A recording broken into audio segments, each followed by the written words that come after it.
Now next phase के अंदर हम लोग बेसिकली डिस्कस करने जा रहे हैं कि फोटोशॉप में फोटो के ऊपर एडिटिंग कैसे होती है। 3 बेसिक और बड़े इंपॉर्टेंट और पावरफुल टूल्स आपके सामने इंट्रोड्यूस कर रहा हूँ और तीनों टूल्स को एक ही फेज के अंदर इंट्रोड्यूस कर रहा हूँ, इसलिए गौर से उसको समझने की कोशिश कीजिएगा।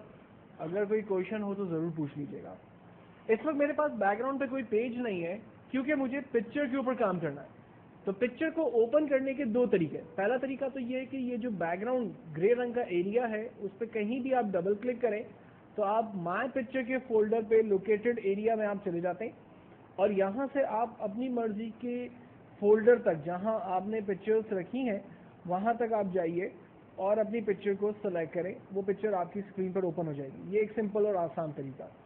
दूसरा तरीका ये है कि आप फाइल के मेन्यू पे जाएं, ओपन की कमांड इस्तेमाल करें और इसी तरह से लोकेशन पर पहुंचे जहां आपकी पिक्चर मौजूद है और अपनी मर्जी की पिक्चर को सेलेक्ट करके जस्ट डबल क्लिक करें, वो पिक्चर आपके पास ओपन हो जाएगी। पिक्चर को ओपन करने के बाद सबसे पहले हम चाहते ये हैं कि इस पिक्चर का बैकग्राउंड हम अपनी मर्जी से चेंज करें। जो इसका बैकग्राउंड इस वक्त आ रहा है वो बैकग्राउंड मुझे नहीं चाहिए, तो हम इस पिक्चर को इसके बैकग्राउंड से अलग करेंगे और ऐसा करने के लिए हम पिक्चर को कट करेंगे। तो पिक्चर को कट करने के लिए सेलेक्ट करने के लिए 3 डिफरेंट टूल्स जो मैं आपके सामने अभी इंट्रोड्यूस करने जा रहा हूँ। सबसे पहले आप ये देखें कि पिक्चर जब आप ओपन करते हैं तो आमतौर पे लेयर का नाम बैकग्राउंड लेयर होता है और वो लेयर लॉक होती है। हम कोशिश करते हैं कि बैकग्राउंड लेयर पे काम ना करें ताकि हमारी ओरिजिनल पिक्चर के ऊपर कोई भी चेंजिंग ना हो। हम इस पिक्चर की राइट क्लिक करके डुप्लीकेट बनाते हैं, ओके करते हैं और ओरिजिनल पिक्चर की लेयर को ऑफ कर देते हैं। अब जो पिक्चर मेरे पास आ रही है वो ओरिजिनल पिक्चर की डुप्लीकेट आ रही है जिस पर मैं काम करने जा रहा हूँ। हम लोग चलते हैं इस वक्त पिक्चर को सेलेक्ट करने के लिए। सिलेक्शन के लिए हमारे पास 3 डिफरेंट टूल्स मौजूद है। पहला है लूजी, दूसरा है पॉलीगन और तीसरा है मैग्नेटिक टूल।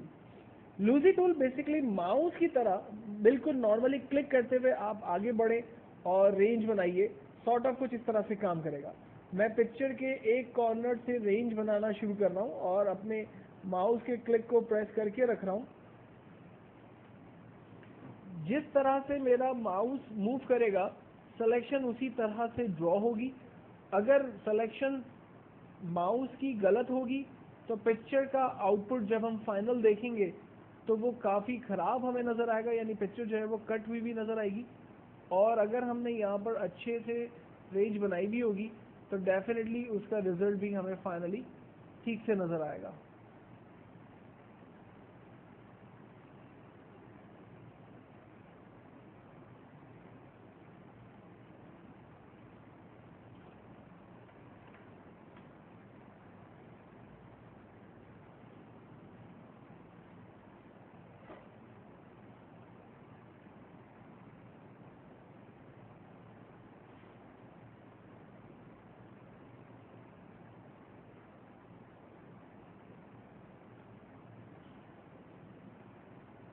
थोड़ा सा क्विक रेंज बनाने की कोशिश कर रहा हूँ।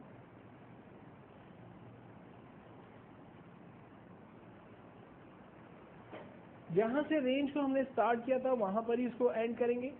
फाइनली इस पिक्चर की कंप्लीट रेंज बना दी।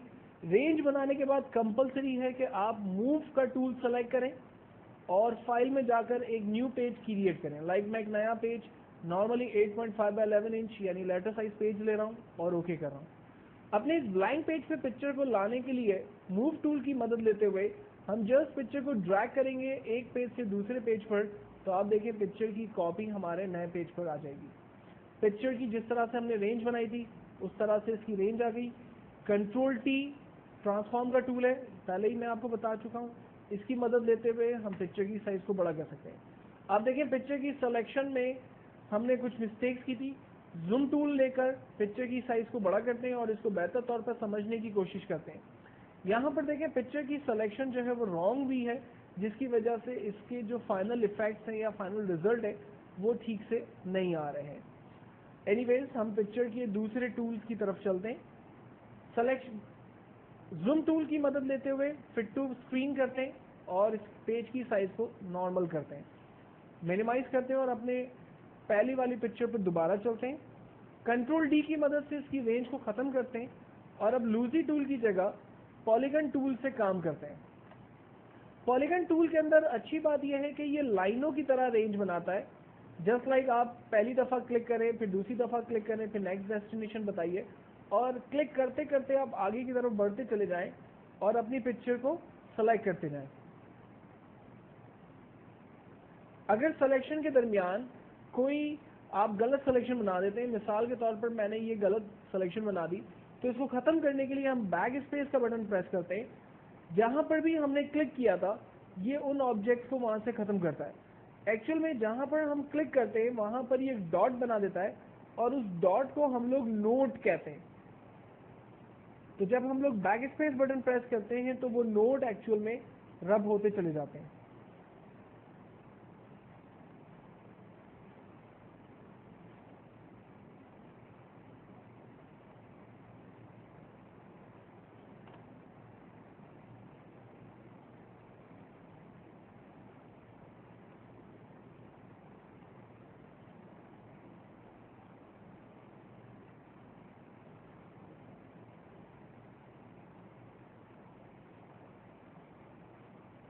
ना मैंने जहाँ से रेंज स्टार्ट की थी वहीं पर इसको एंड किया, एरो का टूल सेलेक्ट किया, पेज को रीस्टोर करते हैं, जो ब्लैंक पेज हमने मिनिमाइज किया हुआ था उसी को दोबारा ओपन करते हैं और अपनी इस लेयर को टेम्परेरी तौर पर हाइड कर देते हैं। अपने ओरिजिनल पिक्चर को ड्रैग करते हैं ब्लैंक पेज के ऊपर, आप देखें न्यू लेयर इसने क्रिएट कर दी, और अब जो लेयर इसने क्रिएट की पिक्चर के लिए ट्रांसफॉर्म का टूल लेकर पिक्चर की साइज को बड़ा करते हैं और अब इसको बेहतर तौर पर देखने की कोशिश करते हैं। जूम टूल दोबारा सेलेक्ट करते हैं और आप देखेंगे जो सिलेक्शन पहले रॉन्ग बनी थी अब वो ज़्यादा बेहतर तौर पे हमारे सामने बनकर आई है। तो इसका मतलब ये है कि एक्चुअल में जब आप पॉलीगन टूल की मदद से रेंज बनाते हैं तो वो रेंज ज़्यादा बेहतर तौर पे बनती है। जबकि थर्ड टूल की तरफ हम चलते हैं, अपनी ओरिजिनल पिक्चर पे वापस आते हैं, कंट्रोल डी सेलेक्ट किया इसको। थर्ड टूल हमारे पास है मैग्नेटिक टूल। मैग्नेटिक टूल के अंदर सबसे अच्छी बात यह है कि ये आपकी इमेज की आउटलाइन की खुद से रेंज बनाता है। लाइक मैंने इसका स्टार्ट पॉइंट बताया और मैं बगैर क्लिक किए इसकी आउटलाइन के ऊपर से स्लोली मूव कर रहा हूँ, आप देखेंगे रेंज खुद ब खुद बना रहा है, मुझे कुछ कहीं क्लिक करने की ज़रूरत नहीं है। लेकिन इसका ये मतलब भी नहीं है कि आप क्लिक नहीं कर सकते। अगर मिसाल के तौर पर रेंज बनाते वक्त अगर कंप्यूटर कुछ गड़बड़ करता है तो आप अपनी मर्जी से रेंज क्रिएट कर सकते हैं। आमतौर पे जब बहुत ज़्यादा ज्वेलरी या शरारा आमतौर पे ड्रेस के अंदर जब होगा तो कंप्यूटर उस वक्त रेंज को खुद से स्किप करता है और वो बाज़ वक़्त गलत रेंज की तरफ चला जाता है। तो ऐसी सूरत में आपको क्लिक करते हुए खुद से आगे बढ़ना है। और अगर कोई रेंज जो कंप्यूटर गलत बना देता है तो मैं आपको बता चुका हूँ कि आप बैक स्पेस टूल की मदद, जस्ट लाइक देखें यहाँ पर उसने गलत सिलेक्शन की है, तो मैं बैक स्पेस टूल को यूज़ करते हुए अपनी मर्जी से क्लिक कर रहा हूँ और आगे की तरफ बढ़ रहा हूँ और एहतियात से मैं इस पूरी ज्वेलरी को ठीक से रेंज में लेने की कोशिश कर रहा हूँ। अक्सर ऐसा होता है कि ड्रेस के अंदर जहाँ पर हैवी ज्वेलरी या शरारा और इस तरह की ड्रेसिंग होगी वहाँ पर ये प्रॉब्लम आपको डेफिनेटली फेस करने पड़ेंगे। मैग्नेटिक टूल के अंदर ये चीज़ें बड़ी कॉमन सामने आती है।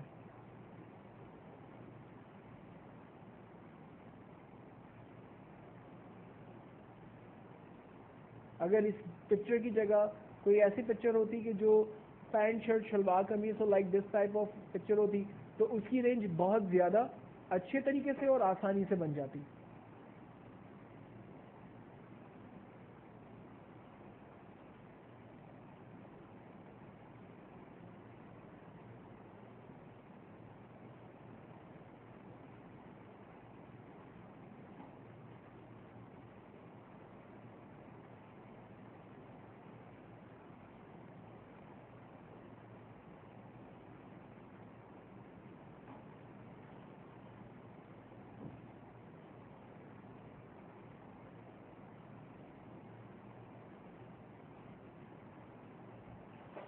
जहाँ से मैंने रेंज स्टार्ट की वहीं पर इसको एंड किया और एरो का टूल सेलेक्ट करके इस पिक्चर को अपने ब्लैंक पेज पे मूव करता हूँ। ये देखें, अब चूंकि कॉर्नर्स इसके ठीक नहीं है सिलेक्शन में, तो मैं इस पिक्चर को पेज के बाहर से रखते हुए इसकी रेंज बनाता हूँ। राइट, और ये सिलेक्शन हमारे सामने है। तो 3 डिफरेंट टूल्स मैंने आपके सामने इंट्रोड्यूस किए और इन तीनों के आपको कॉन्सेप्ट्स मैंने बताए। पिक्चर की सिलेक्शन इस वक्त बहुत अच्छे से नहीं भी है, इसमें फिनिशिंग नहीं है इसकी सिलेक्शन के वक्त। तो अब हम और क्या बेहतर तरीका इस्तेमाल करें कि पिक्चर जो है वो बिल्कुल परफेक्ट कट हो, उसकी सिलेक्शन बिल्कुल परफेक्ट हो, उसके लिए क्या तरीके इस्तेमाल होंगे, ये चीज़ें मैं नेक्स्ट फेज में आपके साथ डिस्कस करूँगा।